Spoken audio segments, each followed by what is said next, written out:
Աստծուն եւ դրամին ծառայելը անհամատեղելի են։ Աստծուն եւ դրամին ծառայելը անհամատեղելի են։ Տեսեք ինչ ասում, ոչ մի ծառա չի կարող երկու տիրոջ ծառայել, որովհետեւ պատճառն ինչ է, կամ մեկին կատի, մյուսին կսիրի, կամ մեկին կպատվի, մյուսին կարամարի։ Չեք կարող ծառայել եւ Աստծուն, եւ մամոնային։ Չի կարող ծառայելը չի վերաբերվում նրան, որ հնարավոր չէ դեր խաղալ, իբր ծառայում ես։ Սա նշանակում է ֆիզիկապես հնարավորության բացակայություն։ Դու պարզապես չես կարող միևնույն ժամանակ երկու տեղում լինել։ Դու չես կարող միևնույն ժամանակ երկու տիրոջ ծառայել քո ֆիզիկական սահմանափակ լինելու պատճառով։ Դու անխուսափելի ընտրության առաջ ես կամ Աստծուն, կամ նյութին։ Չես կարող ճակերտավոր իմաստուն հավասարակշռություն պահել, քանի որ անհավատարիմ է բոլոր դեպքերում, ըստ նախորդ սկզբունքի։ Դու պետք է ընտրես, որ մեկին գոհացնել, իսկ մյուսին մերժել։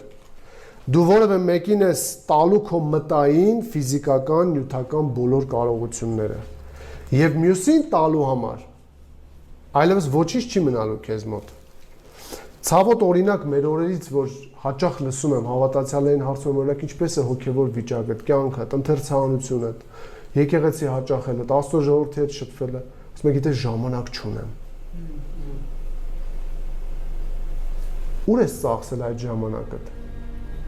Ինչի համար։ Դու ժամանակ չունես ժամանակ տվողի համար։ Դու ժամանակ չունես հավիտենական արժեքներ ստեղծելու համար, իսկ ինչի համար է վատնվում քո մտային ռեսուրսները, որ գիշերը կարդում ես եւ չես հասկանում։ Երբ Սուրբ Գիրքը բացում ես, քունը տանում է միանգամից։ Որտեղ է ծախսվում։ Իսկ եթե ավելի խորքային հարց բարձրացնենք, ում ես ծառայում։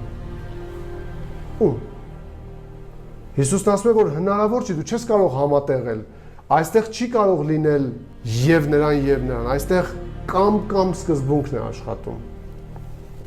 Իսկ դու արծաթ ու ոսկի փնտրելու պես փնտրել ես, ինչպես Սողոմոնն է ասում։ Ասում եմ, ինչեւ արծաթ ու ոսկի փնտրելու պես չփնտրես Աստծո իմաստությունը, չես գտնի։ Արծաթ ոսկի փնտրելու համար մենք կոշիկ ենք մաշում, սիրելիներ։ Գլուխ ենք կոտրում, տարիներ ենք դնում, քիչ ենք քնում, շուտ ենք արթնանում։ Այդ ինչպես է, որ կարողանում ենք մեր ողջ ռեսուրսները դնել այդտեղ, իսկ հավիտենական արժեքների համար չի մնում այլևս ոչինչ։ Դա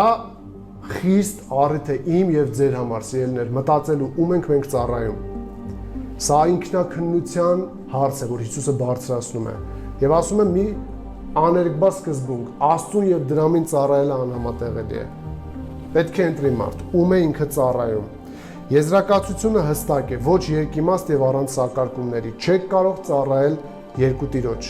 Գործնականում անհնար է միևնույն ժամանակ ապրել նյութական բաների համար եւ Աստծո, որտեղ դու նյութականը ունենալու, մեծացնելու համար դնելու ես քո ողջ ռեսուրսները։ Կրկին հարուստ լինելը մեղք չի։ Աստված ինքը ում ուզում տալիս է դա, հարցը դա չէ։ Բայց հարցն այն է ապրել հանուն դրա